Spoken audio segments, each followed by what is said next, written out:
ফিলিস্তিনের গাজায় হয়তো কুয়েতে বসে থাকা কোনো মানুষ ভাবতেছে যে ওখানে তো আর কোনো কুয়েতি মারা যাচ্ছে না, ফিলিস্তিনি মারা যাচ্ছে, তাতে আমার কি? কাতারে বসে থাকা কোনো মানুষ ভাবতেছে ওখানে তো আর কাতারি মারা যাচ্ছে না, ফিলিস্তিনি মারা যাচ্ছে। সৌদির কোনো মানুষ ভাবতেছে ওখানে তো আর সৌদি মারা যাচ্ছে না, ফিলিস্তিনি মারা যাচ্ছে। আর বাংলাদেশ ভাবতেছে ওখানে তো আর বাংলাদেশি মারা যাচ্ছে না, ওখানে ফিলিস্তিনি মারা যাচ্ছে। তাহলে ওই একই জাহেলিয়াত পুনরায় ফিরে এসেছে কি নামে বলেন তো? কিসের নামে? দেশের নামে। এইটার কথাই আল্লামা ইকবাল তার একটা কবিতার মধ্যে বলে গেছেন। তিনি সুন্দর করে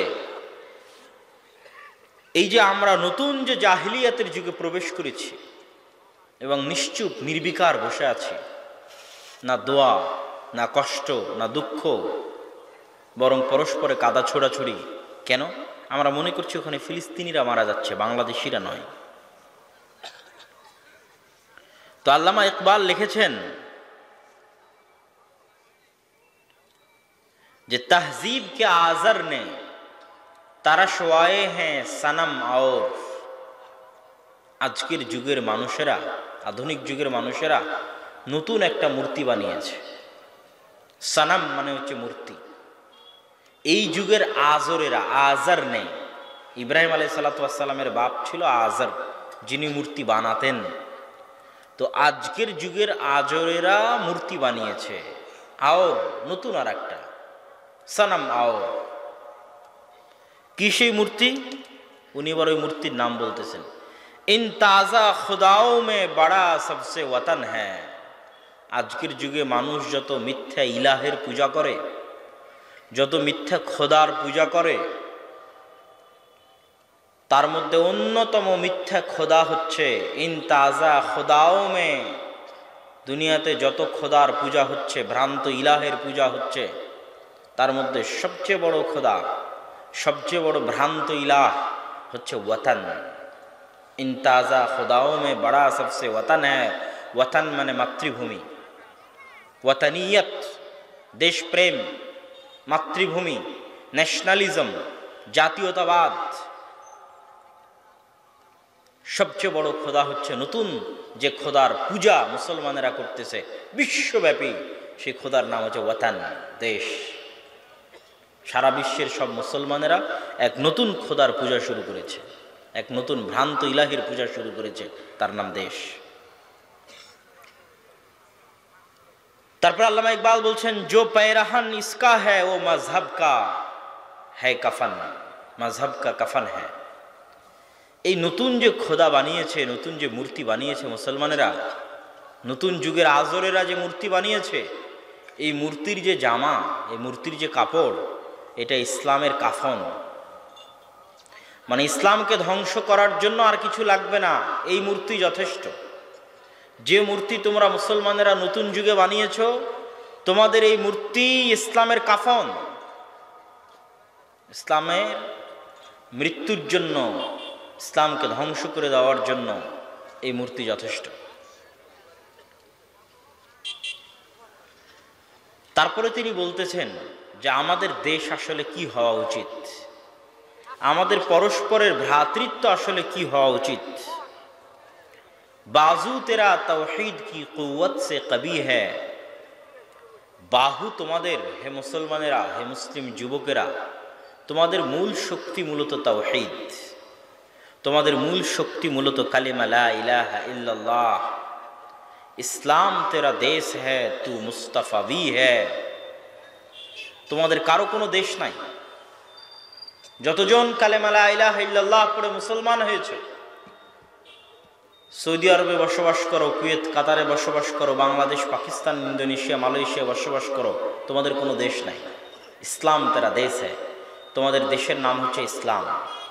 তু মুস্তাফাবি হ্যায়, আর তোমাদের নিজেদের পরিচয় হচ্ছে একমাত্র পরিচয় মুহাম্মাদি, মুস্তাফাবি।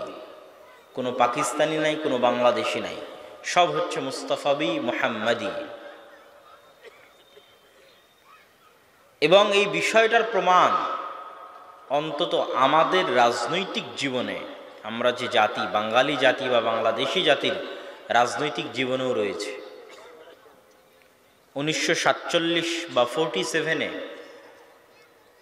হাজার হাজার মাইল দূরের পাকিস্তানের সাথে একত্রিত হয়ে যখন আলাদা স্বাধীন মুসলিম দেশ গঠনের চেষ্টা চলছিল এই বাংলাদেশে, তখন একটা স্লোগান খুব জনপ্রিয় ছিল। সেই স্লোগানের নাম হচ্ছে তেরা মেরা রিশতা কেয়া লা ইলাহা ইল্লাল্লাহ। তোর আর আমার সম্পর্ক কি? তো লা ইলাহা ইল্লাল্লাহ। মানে গাজার ফিলিস্তিনের মুসলমানদের সাথে আমাদের সম্পর্ক কি? যে আমরা ফিলিস্তিনি, ওরাও ফিলিস্তিনি, ভাই, এটা কি আমাদের সম্পর্ক? এটা আমাদের সম্পর্ক না। ওরা বাংলাদেশি, গাজায় যারা মারা যাচ্ছে তারা কি বাংলাদেশি? বাংলাদেশি। তারা বা আমরা কি এক গোত্রের, এক কালারের, এক রঙের, এক বর্ণের? না।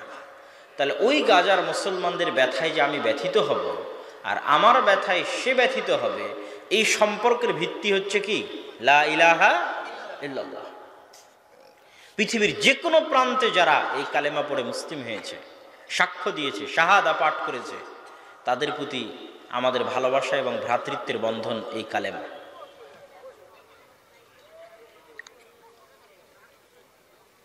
তারপরে তিনি লিখছেন, এখানে আমাদের আরো একটি বিষয় মনে রাখতে হবে যে রাসূল সাল্লাল্লাহু আলাইহি ওয়াসাল্লামের যুগে যে এইরকম সমস্যা হয়নি তা নয়, তথা সাহাবীদের মধ্যে যে জাহিলিয়াতের ওই বীজ পুনরায় ফেরত আসেনি বা আসার চেষ্টা হয়নি তা নয়, বরং মাঝে মধ্যেই শয়তান ফেরত আনার চেষ্টা করেছে। তার দুইটা ছোট্ট ঘটনা আপনাদের সামনে পেশ করি।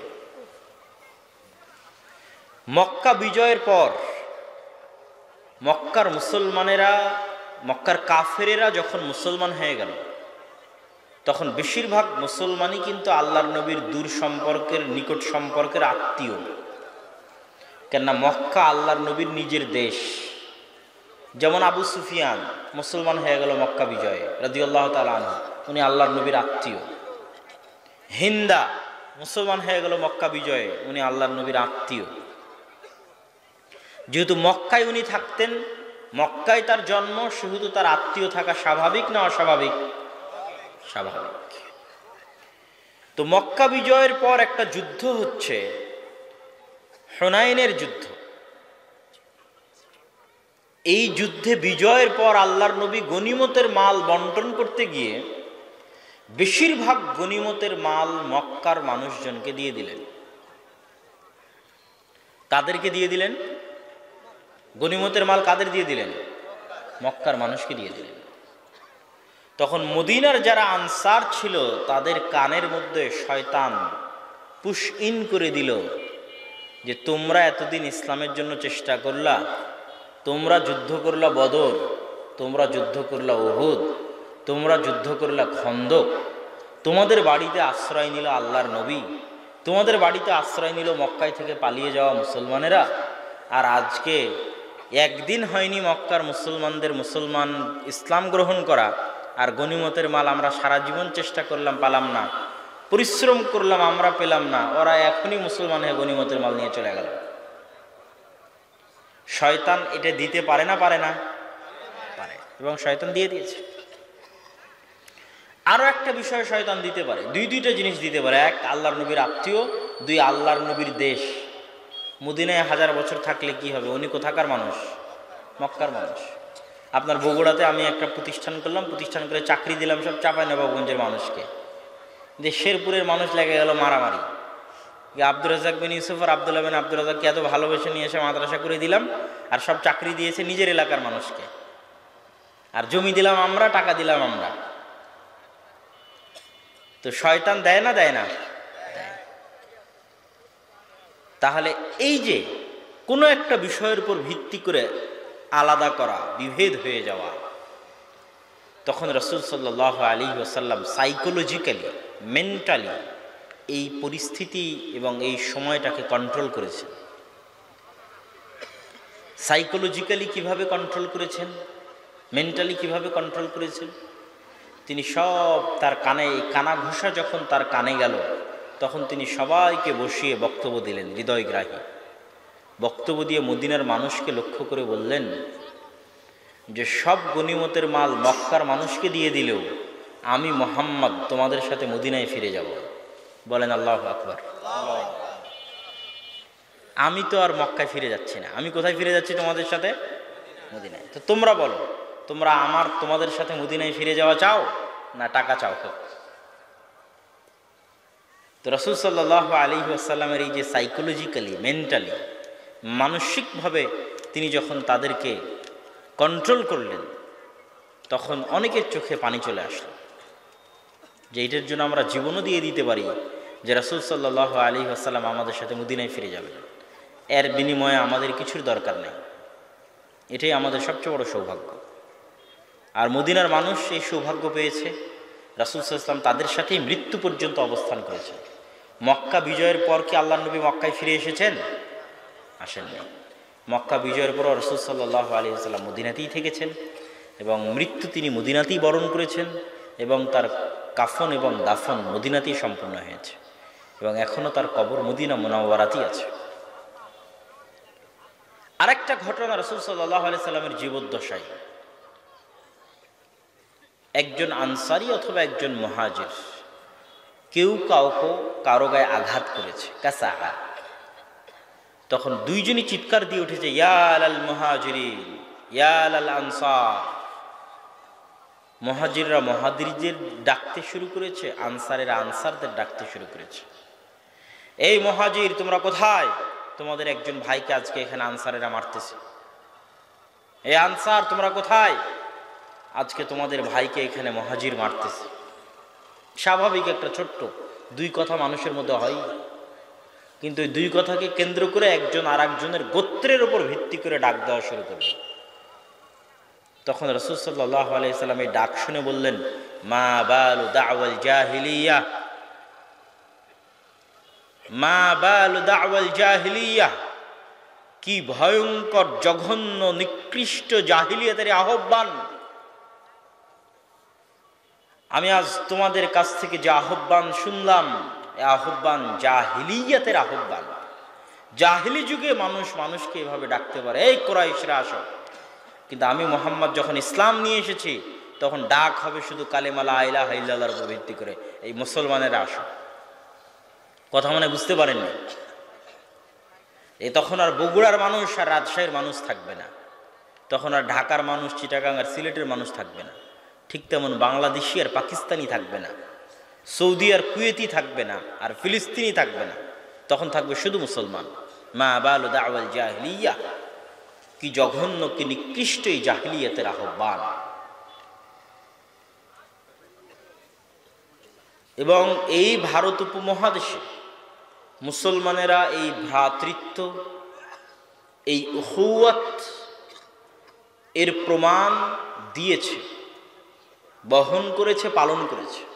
আমরা আজকে যে স্বাধীন বাংলাদেশের দাবি করি, যেই স্বাধীন বাংলাদেশ নিয়ে আমরা গর্ব করি, এই স্বাধীন বাংলাদেশের মানচিত্র আমরা 1971 সালে অর্জন করিনি, বরং এই স্বাধীন বাংলাদেশের মানচিত্র আমরা অর্জন করেছি 1947।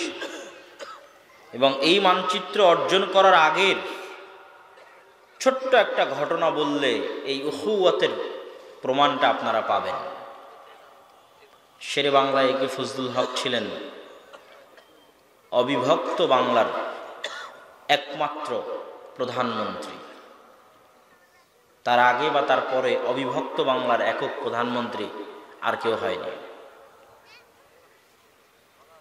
তো এই অবিভক্ত বাংলার প্রধানমন্ত্রিত্ব নেওয়ার পরেই তিনি মূলত জমিদারি প্রথা বিলুপ্ত করেছিলেন। আমরা আজকে যেই দেশে বসবাস করতেছি, এই দেশে আমাদের সম্পত্তির কোনো মালিকানা ছিল না দীর্ঘ 200 বছর। আরএস পর্যায়ে আপনাদের যে নাম আছে, সিএস বা এসএ পর্যায়ে আপনাদের যে নাম আছে, তার আগে আমরা শুধু যে জমি আমরা ভোগ দখল করছি তার খাজনা দেওয়ার দায়িত্ব শুধু ছিল আমাদের। কিন্তু মূল জমির মালিকানা বন্টন করা ছিল জমিদারি ভিত্তিতে, যে এই পুরো গ্রামটা একজনের জমিদারিতে দিয়ে দিলাম, মূল জমির মালিক সে। আমরা শুধু জমিতে কাজ করব এবং নির্ধারিত হারে তাদেরকে কর দিব, ফসল দিব। কিন্তু তার 200 বছর আগে এই জমির মালিক আমরা ছিলাম, আমাদের মালিকানা ছিল, আমাদের বাপ দাদা আদি পুরুষেরা মালিকানা ছিল দেখেই ইতিহাসের পরিসংখ্যান দাবি করছে, জরিপ দাবি করছে যে সমগ্র ভারত, বাংলাদেশ, পাকিস্তানের 5 ভাগের 1 ভাগ সম্পত্তি মসজিদ এবং মাদ্রাসার নামে ওয়াকফ করা ছিল ব্রিটিশরা আসার আগে। সমগ্র পাক ভারতের 5 ভাগের 1 ভাগ, গোটা পাকিস্তান, বাংলাদেশ, ভারতকে 5টা ভাগ করার পর 1 ভাগ করলে যত সম্পত্তি হবে তত সম্পত্তি গোটা ভারত, পাকিস্তান, বাংলাদেশে মসজিদ মাদ্রাসার নামে ওয়াকফ ছিল। তো সেই জমিগুলো কোথায়? এই জমিগুলো লাখেরাত সম্পত্তি বাজেয়াপ্তকরণের সময় ব্রিটিশরা বাজেয়াপ্ত করে এবং এগুলোই সরকারি মালিকানায় নিয়ে আবার জমিদারি হিসেবে বন্টন করে দেয়। এই জন্য 2-1টা ঐতিহাসিক মসজিদ ছাড়া 500 বা 600 বছরের পুরাতন মসজিদের নামে কোনো জমিও নাই, কোনো জায়গাও নাই, কিছুই নাই। মসজিদের নামে যত ওয়াকফ আছে, মাদ্রাসার নামে যত ওয়াকফ আছে, সব গত 200 বছরের। কিন্তু আমরা মুসলমানেরা এই দেশে 200 বছর থেকে বাস করছি না, আমরা বাস করছি প্রায় 800 বছর থেকে। তাহলে 800 বছর আগেও আমার বাপদাদা মসজিদ মাদ্রাসার নামে জমি ওয়াকফ করেছে, কিন্তু এটা নাই। কেন নাই? এটা ব্রিটিশরা আসার পর লাখেরাত সম্পত্তি বাজেয়াপ্তকরণের সময় রাষ্ট্রীয়ভাবে সম্পত্তিগুলো বাজেয়াপ্ত করা হয়, বাজেয়াপ্ত করে সরকারি মালিকানায় নিয়ে সেগুলো আবার জমিদারি হিসেবে বন্টন করে দেওয়া হয়। সম্মানিত উপস্থিতি, তো এই শেরে বাংলা একে ফজলুল হক, তিনি যেহেতু অবিভক্ত বাংলার প্রধানমন্ত্রী ছিলেন, তো 47-এর আগে তিনি মুসলিম লীগ করতেন না, তিনি কৃষক শ্রমিক প্রজা পার্টি এরকম একটা দলের নাম ছিল তার, যেটার মাধ্যমে তিনি ক্ষমতায় গেছিলেন। তো তিনি চাইতেন যে পশ্চিম বাংলা এবং এই বাংলা মিলে একত্রিত হয়ে সম্পূর্ণ আলাদা দেশ, তথা তার প্রস্তাব ছিল দেশ হবে 3টা, একটা পাকিস্তান, একটা ইন্ডিয়া, আর একটা এই বাংলার ওই বাংলা মিলে বাংলাদেশ। কিন্তু ইন্ডিয়ার কলকাতার যারা দাদাবাবু ছিল তারা কিন্তু এই প্রস্তাব গ্রহণ করেনি, তারা বলেছিল যে আমরা ইন্ডিয়ার সাথেই থাকব। তখন শেরে বাংলা একে ফজলুল হক হোসেন শহীদ সোহরাওয়ার্দীর সাথে তার যে দূরত্ব ছিল, মুসলিম লীগের সাথে তার যে দূরত্ব ছিল, এই দূরত্ব মিটিয়ে তিনিও তখন মুসলমানদের মুসলমানিত্ব বাঁচানোর জন্য, মুসলমানদের পরবর্তী বংশধরকে রক্ষার জন্য তখন তিনি মুসলিম লীগে যুক্ত হয়ে তিনিও আলাদা স্বাধীন মুসলমানদের রাষ্ট্রের জন্য বের হয়ে আসলেন, যার ফলশ্রুতিতে 1947-এ আমরা এই ভূখণ্ড মানচিত্র আকারে স্বাধীন ভূখণ্ড আমরা পাই। তো এই যে ওনার বের হয়ে আসা এবং যুক্ত হওয়া, এটা মূলত ছিল ইসলামী ভ্রাতৃত্বের উপর ভিত্তি করে, যেটা আমি বক্তব্যের শুরুতে বলেছিলাম, তেরা মেরা রিশতা কিয়া তো লা ইলাহা ইল্লাল্লাহ। আর আজকে আমাদের মধ্যে সবচেয়ে বড় দেওয়াল দাঁড় করিয়ে দিয়েছে, ভালোবাসার মধ্যে সবচেয়ে বড় দেওয়াল দাঁড় করিয়ে দিয়েছে দেশের উপর ভিত্তি করে, জাতীয়তাবাদ বা ন্যাশনালিজমের উপর ভিত্তি করে মানুষের যে ভালোবাসা এবং মানুষের যে আবেগ, সেটাই। এই জন্য আল্লামা ইকবাল এই কবিতার শেষের দিকে এসে বলেছেন, ওই বাক্যটা আবারও বলি, ইসলাম তেরা দেশ হ্যায় তো মুস্তফা ভি হ্যায়, তোর দেশের নাম ইসলাম, তুই মোহাম্মদী। তখন তিনি মোহাম্মদীকে ডাক দিয়ে বলছেন, আই মুস্তফা ভি আই মোহাম্মদী, খাক মে ইস বুত কো মিলা দে। এই যে নতুন মূর্তির তোমরা পূজা শুরু করেছ, এই নতুন মূর্তিকে তোমরা ধ্বংস করে দাও, চূর্ণ বিচূর্ণ করে দাও। তিনি আরও মানুষকে কোরআন এবং হাদিস থেকে দলিল দিতে গিয়ে বলেছেন, তারকে ওয়াতান সুন্নাতে মাহবুবে ইলাহি, যদি জাতীয়তাবাদের উপর ভিত্তি করে কোনো কিছু তৈরি করা ইসলামী হতো, তাহলে রাসূল সাল্লাল্লাহু আলাইহি ওয়াসাল্লাম মক্কা ছেড়ে মদিনায় হিজরত করতেন না। তিনি মক্কা ছেড়ে মদিনায় হিজরত করেছেন এটা, তথা নিজের মাতৃভূমি ছেড়ে দিয়েছেন, নিজের স্বদেশ ছেড়ে দিয়েছেন, তথা ইসলামের ভ্রাতৃত্বের মূল মানদণ্ড স্বদেশ নয়, ইসলামের ভ্রাতৃত্বের মূল মানদণ্ড মাতৃভূমি নয়। তিনি যে ঈমান বাঁচাতে, ইসলাম আকীদা বাঁচাতে মক্কা ছেড়ে মদিনায় গেছে। মদিনার আনসারদের সাথে মক্কা থেকে আসা মুহাজিরদের ভ্রাতৃত্ব গড়ে উঠেছে দেশের উপর ভিত্তি করে নয়, গোত্রের উপর ভিত্তি করে নয়, কালিমা লা ইলাহা ইল্লাল্লাহর উপর ভিত্তি করে মক্কা থেকে আসা মুহাজির আর মদিনায় থাকা আনসারদের মধ্যে ভ্রাতৃত্ব গড়ে উঠেছে। শুধু তাই নয়, যত গোত্র যুগ যুগ থেকে যুদ্ধ করত সেই সকল গোত্রের মধ্যে যুগ যুগের যুদ্ধ বন্ধ হয়ে গেছে মাত্র ইসলামের ছায়াতলে আসার কারণে। সম্মানিত উপস্থিতি, আজকে আমি আমার বক্তব্যের এই পর্যায়ে এসে মুসলমানদের এই অধপতন, এই বিপর্যয়ের আর একটা কারণ বলি। এটা গেল একটা কারণের পর্ব শেষ। দ্বিতীয় আর একটা কারণ বলি, এটাও আল্লামা ইকবালের কবিতা থেকে বলতে চাই कि सबक फिर से पढ़ सदाकत का, अदालत का, शुजाअत का, तुझसे लिया जाएगा काम दुनिया की इमामत का। कि हे मुसलमानेरा, তোমরা পুনরায় সাদাকত সত্যবাদিতা, আদালত ন্যায়পরায়ণতা, শুজাআত সাহসিকতা, এই তিনটে জিনিসের দার্স তোমরা পুনরায় গ্রহণ করো। আল্লাহ তোমাদের পুনরায় দুনিয়ার নেতৃত্ব দিয়ে দিবেন। এই তিনটে জিনিসের ব্যাখ্যা আমরা বুঝি না এবং আমাদের সমাজে অনুপস্থিত। তিনি এই তিনটে বাক্যের মধ্যে এটাও বলেননি যে মুসলমানেরা তোমরা সালাত আদায় করো, মুসলমানেরা তোমরা সিয়াম পালন করো, মুসলমানেরা তোমরা জাকাত প্রদান করো, এগুলো বলেননি। কি বলেছেন? সাদাকাত কা, আদালত কা, শুজাআত কা, সত্যবাদিতা, ন্যায়পরায়ণতা, সাহসিকতা। এই তিনটা এমন মৌলিক গুণ, যে মৌলিক গুণের উপর আল্লাহ নবীদেরকে জন্ম দিতেন নবুয়ত পাওয়ার আগেই। আমার নবী মুহাম্মদ সাল্লাল্লাহু আলাইহি ওয়াসাল্লামের নবুয়ত পাওয়ার আগেই, মানে নামাজ পড়ার আগেই, রোজা রাখার আগেই, জাকাত দেওয়ার আগেই যে মৌলিক গুণগুলো আল্লাহ তাকে জন্মগত দিয়েছিলেন, তার মধ্যে এই তিনটা গুণ ছিল তার মৌলিক জন্মগত গুণ, যে তিনি সত্যবাদী, তিনি আমানতদার, তিনি ন্যায়পরায়ণ, তিনি সাহসী। প্রত্যেক নবীকে আল্লাহ সুবহানাহু ওয়া তাআলা এই মৌলিক গুণগুলো দিয়ে পৃথিবীতে পাঠান এবং তার সত্যবাদিতার কারণে মানুষ বিশ্বাস করেছে যে তার দাবি সত্য। তিনি যে বলছেন আমি মুহাম্মদ, আমি আল্লাহর নবী, এটা মানুষ বিশ্বাস করেছে নবী দাবি করার আগে তার সত্যবাদিতার কারণে।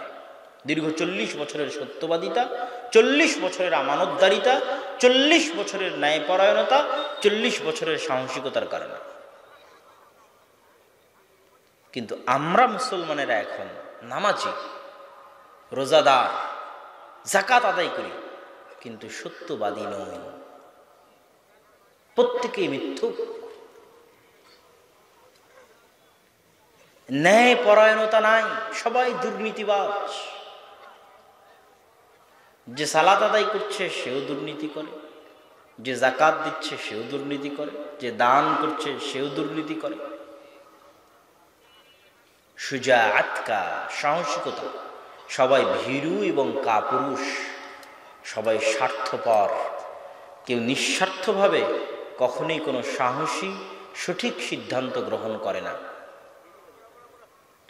এই জন্য আল্লামা ইকবাল মুসলিম সমাজের গোড়ায় হাত দিয়েছেন।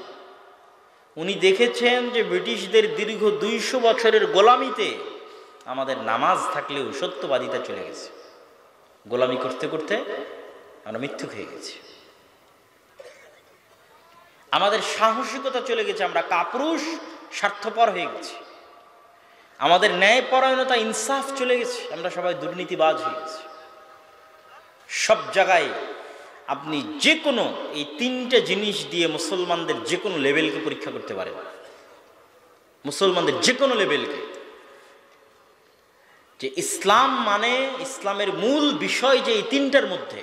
এই জন্য আমি আগেই বলে নিয়েছি যে নবীরা নবী হওয়ার আগে যে তিনটা জিনিস আল্লাহ সুবহানাহু ওয়া তাআলা তাদের মধ্যে দিয়েছে, যে মৌলিক গুণগুলো, সেটা এটা, তারপরে তারা নবী হয়েছে। তো এই মৌলিক গুণগুলো পূর্ব শর্ত লাগবেই। আপনি যে কোনো কিছুকে এই তিনটে জিনিস দিয়ে পরীক্ষা করবেন, দেখবেন আমরা মুসলমানেরা পিছিয়ে আছে। মসজিদে যান, দেখবেন মসজিদে সত্যবাদিতা নাই, ন্যায়পরায়ণতা, ইনসাফ নাই, সাহসিকতা নাই। নামাজ আছে, রোজা আছে, সব কিছু আছে। ইমাম, মুয়াজ্জিন, মসজিদের কমিটি সত্যবাদী নয়, মিথ্যুক, সবাই মিথ্যা কথা বলে। ন্যায়পরায়ণতা, ইনসাফ নাই। একজন আর একজনের উপর জুলুম করে, অত্যাচার করে কিভাবে কে কাকে ডিঙ্গিয়ে যাবে, সেই বেইনসাফি এবং অত্যাচারের কালচার এবং কৃষ্টি সংস্কৃতি প্রচলিত আছে। মাদ্রাসায় যান, মাদ্রাসায় গিয়ে দেখবেন সত্যবাদিতা নাই, ন্যায়পরায়ণতা নাই, ইনসাফ নাই, সাহসিকতা নাই। ইসলামী দলে যান, ইসলামী সংগঠনে যান, যে দেখবেন ইসলামী দল, ইসলামী সংগঠনে সব কিছু আছে, কিন্তু কি নাই? সত্যবাদিতা নাই, ন্যায়পরায়ণতা নাই। এক নেতাকর্মী আর এক নেতাকর্মীর বিরুদ্ধে গ্রুপিং, যে যোগ্য তাকে কিভাবে বাইসাইড করে দেওয়া যাবে, তার যোগ্যতার মাপকাঠি অনুযায়ী তাকে না দিয়ে তাকে বাইসাইড করে দেওয়া, এই সকল কৃষ্টি কালচার দেখবেন সব জায়গায় আছে। তথা ইসলামের নামে আমাদের মধ্যে সব কিছু আছে, কিন্তু ইসলামের মূল জিনিসটাই নাই। এবং আমরা আমাদের আলোচনা, বক্তব্য, সকল কিছুতে যে বিষয়গুলো নিয়ে আলোচনা করি, সেগুলোর চাইতেও বেশি জরুরি এই জিনিসগুলো। এটা আমি আর একটা ছোট্ট উদাহরণ দিয়ে আপনাদের কাছে পরিষ্কার করি। সেটা হচ্ছে মানুষের সাথে সম্পৃক্ত হক, হুকুকুল ইবাদ। মানুষের সাথে সম্পৃক্ত হক, হুকুকুল ইবাদ। আমরা যত আলোচনা করি আমাদের বক্তব্যের মঞ্চে, সব আলোচনা করি হুকুকুল্লাহ, আল্লাহর হক নিয়ে। সালাত আল্লাহর হক, সিয়াম আল্লাহর হক, আমি শিরক করব না আল্লাহর হক, বেদাত করব না আল্লাহ রসুলের হক। কিন্তু আমরা সবাই আল্লাহ এবং আল্লাহ রসুলের হক নিয়ে সচেতন, কিন্তু মানুষের হক নিয়ে অসচেতন। আরো একদম এক্সাক্ট আপনাকে উদাহরণ দেই। সে সাচ্চা মুসলমান, এই জন্য সে কি খাবে না? শুকুরের গোস্ত খাবে না। সাচ্চা মুসলমান, কেন? শুকুরের গোস্ত খাওয়া হারাম কে করেছে? আল্লাহর হক। সে সাচ্চা মুসলমান, তাই মদ খাবে না। কিন্তু সে আর একজনের টাকা মেরে সেই টাকা দিয়ে ভাত কিনে ঠিকই খাবে। আর একজনের অন্যায়ভাবে দখল করে, কৌশলে হারাম ইনকাম করে, সেই হারাম ইনকাম দিয়ে হালাল জিনিস কিনে খাবে। কেননা তার কাছে এই হারাম ইনকামটা হালকা। কেন? এটা মানুষের হকের সাথে সম্পৃক্ত। কিন্তু ইসলাম বলছে এটা বেশি ভয়াবহ। একদিন, 10 দিন, 50 দিন, 1000 দিন মদ খাওয়ার পরেও যদি কেউ আল্লাহকে বলে, আল্লাহ আমি এতদিন মদ পান করেছি, আমাকে ক্ষমা করে দেন, আল্লাহ চাইলে ক্ষমা করতে পারে না? পারে না? পারে। ইয়া ইবাদিয়াল্লাযীনা আসরাফু আলা আনফুসিহিম লা তাকনাতু মির রাহমাতিল্লাহ ইয়া ইবাদি লাউ আতাইতুম বিকরাবিল আরদি খাতায়া। হে আমার আদম সন্তান, তোমরা যদি আসমান জমিন ভর্তি গুনাহ নিয়ে উপস্থিত হও, লা আতাইতুম বিকরাবিল আরদি মাগফিরাহ, তার মধ্যে যদি শিরক না থাকে, আমি আল্লাহ আসমান জমিন ভর্তি ক্ষমা নিয়ে উপস্থিত হব। তো আল্লাহ সুবহানাহু ওয়া তাআলা এগুলো ক্ষমা করে দিবেন, দিতে পারেন। কিন্তু ওই আপনি যদি হারাম ইনকাম করে, সুদ নিয়ে, ঘুষ নিয়ে, মানুষকে মিথ্যা কথা বলে টাকা নিয়ে, ধোঁকা দিয়ে, ওজনে কম দিয়ে ইনকাম করে, সেই ইনকাম দিয়ে যদি হালাল জিনিস ক্রয় করে খান, তো ওই যে মানুষকে 5 টাকা 10 টাকা আপনি ধোঁকা দিলেন, সরকারি কাজে টেন্ডার নিয়ে রাস্তা তৈরি করতে ধোঁকা দিলেন, দুর্নীতি করলেন, জনগণের টাকা মেরে দিলেন, টাকা দেশ থেকে পাচার করে দিলেন, এগুলোকে আল্লাহ ক্ষমা করে দিবে? এগুলো আল্লাহ কখনোই ক্ষমা করবেন না। এটা কিসের শব্দ হচ্ছে? হ্যাঁ, মেশিনটা চলে যাচ্ছে, রাস্তাও তো চলে যাচ্ছে, গাড়ি চলে যাবে না, গাড়ি এটা। তো জেনারেটর এটা বন্ধ করে দিতে পারবেন।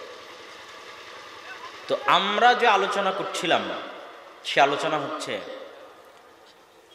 যে আমাদের সমাজে যে বিষয়টাকে আমরা বেশি গুরুত্ব দিয়েছি, ওটার চাইতেও বেশি গুরুত্বপূর্ণ ইসলামে আল্লাহ সুবহানাহু তাআলার কোরআনে, সেটা হচ্ছে মানুষের সাথে মানুষের পরস্পরের সম্পর্ক, মানুষের সাথে মানুষের পরস্পরের ভ্রাতৃত্ব, মানুষের সাথে মানুষের পরস্পরের হক, হুকুকুল ইবাদ। কিন্তু আমরা সেটাতেই সবচেয়ে পিছিয়ে। সম্মানিত উপস্থিতি, তো আজকের এই আলোচনায় মুসলমানদের অধঃপতনের এই দুইটা কারণ বলার পর আমার বক্তব্যের এই পর্যায়ে এসে আমরা যেই লক্ষ্য এবং উদ্দেশ্যকে সামনে রেখে আজকের প্রোগ্রামটা আয়োজন করেছি, আদ-দাওয়া ইলাল্লাহের মক্তব, এই বিষয়ে সংক্ষিপ্ত কিছু গুরুত্বপূর্ণ কথা আপনাদের সামনে তুলে ধরার চেষ্টা করব ইনশাআল্লাহুল আজিজ। মসজিদ ভিত্তিক দ্বীন শিক্ষা। মসজিদ শুধু মুসলমানদের ছিল, উম্মতে মুহাম্মাদির ছিল, এরকম নয়। আল্লাহ সুবহানাহু ওয়া তাআলা বলেন, ইন্না আউওয়ালা বাইতিন উদিআ লিন-নাস বিবাক্কাহ, প্রথম যে মসজিদ মানুষের ইবাদতের জন্য পৃথিবীতে তৈরি করা হয়েছে সেটা মক্কায়। আবু যর গিফারি রাদিয়াল্লাহু তাআলা আনহু বলেন যে দ্বিতীয় যে মসজিদ পৃথিবীর বুকে মানুষের ইবাদতের জন্য তৈরি করা হয়েছে সেটা হচ্ছে আল মসজিদ আল আকসা। তিনি রাসূল সাল্লাল্লাহু আলাইহি ওয়াসাল্লামকে জিজ্ঞেস করলেন, কাম বাইনাহুমা, এই দুইটা মসজিদের মধ্যে নির্মাণ কাল দিয়ে দূরত্ব কতদিনের হে আল্লাহ রাসূল? রাসূল সাল্লাল্লাহু আলাইহি ওয়াসাল্লাম বললেন, 40 আম, 40 বছরের দূরত্ব। তাহলে পৃথিবীর প্রথম নির্মিত মসজিদ যদি মক্কায় হয়, দ্বিতীয় নির্মিত মসজিদ যদি জেরুজালেম ফিলিস্তিনে হয়, তাহলে এতটুকু প্রমাণিত হলো যে আল্লাহর নবীর আগেও 1000 বছর যাবৎ মসজিদ পৃথিবীতে দ্বীন এবং ইসলাম প্রচারের মাধ্যম ছিল। শুধু তাই নয়, ইব্রাহিম আলাইহিস সালাতু ওয়াস সালামের পরিবারকে আল্লাহ যে পৃথিবীতে একমাত্র আদর্শ পরিবার করে গড়ে দিলেন এবং জাআলান নবুওয়াতা ফি যুররিয়াতিহি, আর নবুওয়াতকে সীমাবদ্ধ করে দিলেন ইব্রাহিমের বংশে, যে ইব্রাহিমের পরে কিয়ামত পর্যন্ত আমি আর কোনো নবী পাঠাবো না ইব্রাহিমের বংশের বাইরে। যাই নবী পাঠাই সব নবী পাঠাবো ইব্রাহিমের বংশে। এই যে আল্লাহ ইব্রাহিম আলাইহিস সালামের পরিবারকে কবুল করলেন, এই কবুলিয়াতের মূল কারণ ছিল মসজিদ। কেন আমি এই কথা বললাম? ইব্রাহিম আলাইহিস সালাতু ওয়াস সালামের এক স্ত্রী সারা এবং আর এক স্ত্রী হাজেরা।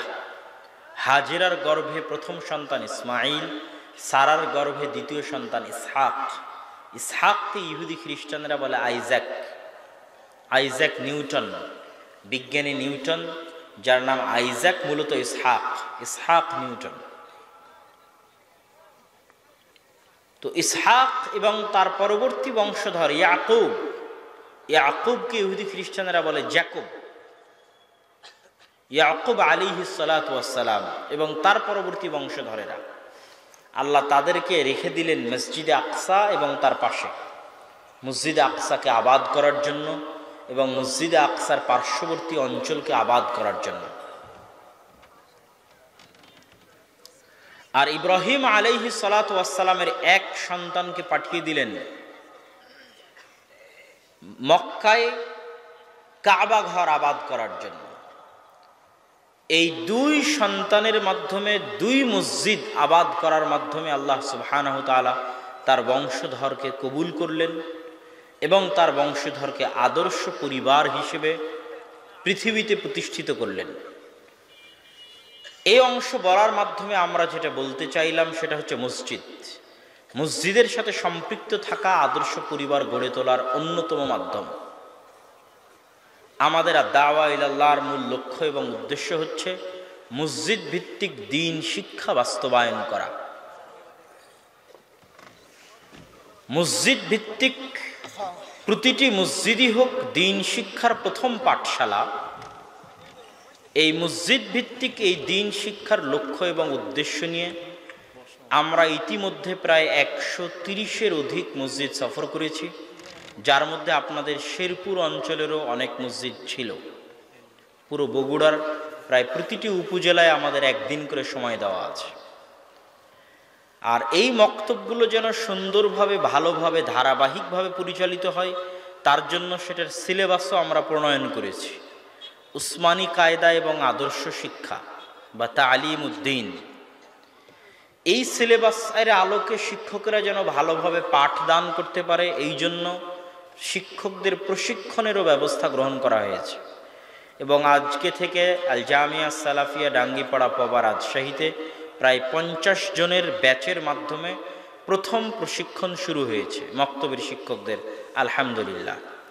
এবং ধারাবাহিকভাবে এটা অব্যাহত থাকবে। এই মক্তবগুলো ম্যানেজমেন্ট করার জন্য আমাদের নিজস্ব একটা অ্যাপ আছে, যে অ্যাপ এই সমস্ত দায়িত্বশীল এবং মক্তবের শিক্ষকদের শিখিয়ে দেওয়ার মাধ্যমে মক্তবের ম্যানেজমেন্ট সিস্টেমটাও কেন্দ্রীয়ভাবে কন্ট্রোল করা হবে। এই সকল কিছুর মাধ্যমে আমরা চাচ্ছি যে আমাদের কাছে সকল কিছু আছে, সিলেবাস আছে, শিক্ষক প্রশিক্ষণের ব্যবস্থা আছে, মক্তব কন্ট্রোলের ব্যবস্থা আছে, আমরা সফর দিচ্ছি। সুতরাং দেশ এবং জাতির কাছে আমাদের উদাত্ত আহ্বান থাকবে, যারা এখানে উপস্থিত হয়েছেন, যারা অনলাইনে শুনছেন, এবং বিশেষ করে যারা অনলাইনে আমাদের বক্তব্যগুলো আপলোড দেন, তারা বক্তব্যের শেষের দিকে যখন জামিয়া সালাফিয়ার কথা আসে বা যখন আমাদের দাওয়া ইলাল্লাহর এই গুরুত্বপূর্ণ দিক নির্দেশনাগুলোর কথা আসে, এগুলো যদি বারবার আসতে থাকে তাহলে বক্তব্যের সাথে বারবার দিতে হবে। কিন্তু আমাদের ভাইয়েরা যারা ভিডিওর দায়িত্ব পালন করে, তারা শুধু যেই চুম্বক অংশ, যেটা দিলে তার ভিউ বেশি হবে, যেমন আজকে বক্তব্যের শুরুতে যে আলোচনা করেছিলাম অতটুকুই তারা দিবে। কিন্তু এই যে প্রত্যেকটা বক্তব্যে আমরা একটা বিষয় নিয়ে কাজ করছি, এক জায়গা থেকে আর এক জায়গায় যাচ্ছি, দিনই কারণে এটাকে মূল্যায়ন করতে হবে এবং চেষ্টা করতে হবে আমরা যখন ফুল বক্তব্য দিব কোথাও, বক্তব্যের মধ্যে যদি বারবার আসে তো বারবারই জামিয়া সালাফিয়া এবং দাওয়া ইলাল্লাহর এই কথাগুলোকে মূল্যায়ন করতে হবে, যাতে দেশ এবং সাধারণ মানুষ জানতে পারে, জেনে তারা আগ্রহী হতে পারে, আগ্রহী হয়ে তারা উদ্যোগ নিতে পারে। আমাদের এই বক্তব্য প্রচারের মাধ্যমে একজনও যদি বাংলাদেশের কোনো প্রত্যন্ত অঞ্চলে মক্তব চালু করে, তো সেখানে যে কোরআনের শিক্ষা হবে তার নেকিও আমরা পাবো ইনশাআল্লাহ।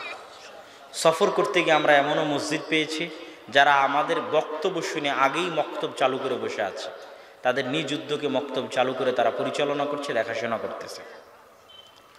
তা আপনাদের কাছে উদাত্ত আহ্বান থাকবে, চলমান যে শিক্ষা কারিকুলাম এবং শিক্ষা কার্যক্রম দেশে বাস্তবায়ন হচ্ছে, ভবিষ্যতে আরও হবে। ইউরোপ এবং আমেরিকার আদলে যেভাবে বিভিন্ন দেশে LGBTQ বেহায়াপনা এবং বেলেল্লাপনাকে সিলেবাসের অন্তর্ভুক্ত করা হয়েছে পাশ্চাত্য সভ্যতার বিভিন্ন দেশে, আমাদের দেশেও বেহায়াপনা এবং বেলেল্লাপনাকে সিলেবাসের অন্তর্ভুক্ত করা হয়েছে। নাচ এবং গানকে মুসলমানের সন্তানের জন্য বাধ্যতামূলক করা হয়েছে, যা সরাসরি আল্লাহর বিধানের প্রকাশ্য লঙ্ঘন। এমনও ভয়ঙ্কর পরিস্থিতিতে যদি আমরা আমাদের পরবর্তী প্রজন্মকে বাঁচাতে চাই, তাহলে মসজিদ ভিত্তিক দিন শিক্ষা চালু করার কোনো বিকল্প নাই। কোনো মুসলমানের সন্তান যেন স্কুলের বারান্দায় ততক্ষণ পা না দেয় যতক্ষণ সে মসজিদের বারান্দা অতিক্রম না করবে।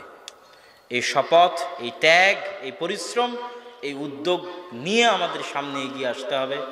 আপনাদের কাছে উদাত্ত আহ্বান রেখে এবং আজকের এই জালসা সহ এখানে অত্র অঞ্চলে যে মক্তবগুলো পরিচালিত হয় সেগুলোর জন্য আমাদের দিনী ভাইয়েরা আপনাদের মধ্যে যাওয়ার কথা, আমি জানি না তারা প্রস্তুত আছে কিনা। যদি তারা প্রস্তুত থাকে তাহলে আমি তাদেরকে অনুরোধ করব যে আপনারা ভেতরে যান এবং আপনারা যারা এসেছেন সাধ্য অনুযায়ী এই উদ্যোগগুলোতে সহযোগিতা করার চেষ্টা করবেন। এই উসমানী কায়দা এটা যাওয়ার সময় নিয়ে যাবেন। এই কায়দার যে উচ্চারণগুলো আছে এই উচ্চারণগুলো আবার আপনারা আমাদের অ্যাপে পাবেন। অ্যাপসের লিঙ্ক আমাদের বিভিন্ন ফেসবুকের পেজে অথবা বিভিন্ন পোস্টে আপনারা পেয়ে যাবেন। সেই অ্যাপসের মধ্যে গেলে আপনি যদি নিজে বসে থেকে মোবাইল হাতে নিয়ে উচ্চারণ করতে চান, তাহলে আলিফ বা যেটার উপর চাপ দিবেন সেটার উচ্চারণ তখন আপনার মোবাইলে বাজবে অ্যাপস থেকে, পুরোপুরি এই কায়দার উপরে। প্রায় অর্ধেকের মতো হয়তো আমাদের উচ্চারণ আপলোড করা হয়ে গেছে, বাকি অর্ধেক চলমান আছে, আজকালকের মধ্যে শেষ হবে। ওই বইটাকে মূল্যায়ন করবেন। এই বইয়ের মধ্যে নবীদের জীবনী, নবীদের ঘটনা, আদব কায়দা, আখলাক, শিষ্টাচার, গুণাবলী, আকিদা সকল কিছু মিলে সমন্বিত করা হয়েছে এবং এগুলোর ধারাবাহিক পরবর্তী পর্বও আসবে। এই বইগুলো মূল্যায়ন করো। তো কাউকে তো ভিতরে যেতে দেখলাম না, আমাদের তো বক্তব্য শেষ করতে হবে এবং দ্রুত বিদায় নিতে হবে। তো আমি সকলকে দাওয়া ইলাল্লাহ এর মক্তব সহ উক্ত জালসা সহ সকল কিছুতে সহযোগিতা করার আহ্বান জানিয়ে আমার সংক্ষিপ্ত বক্তব্য এখানেই শেষ করছি। ওয়া আখিরু দাওয়ানা আনিল হামদুলিল্লাহি রাব্বিল আলামিন। আসসালামু আলাইকুম ওয়া রাহমাতুল্লাহি ওয়া বারাকাতুহু।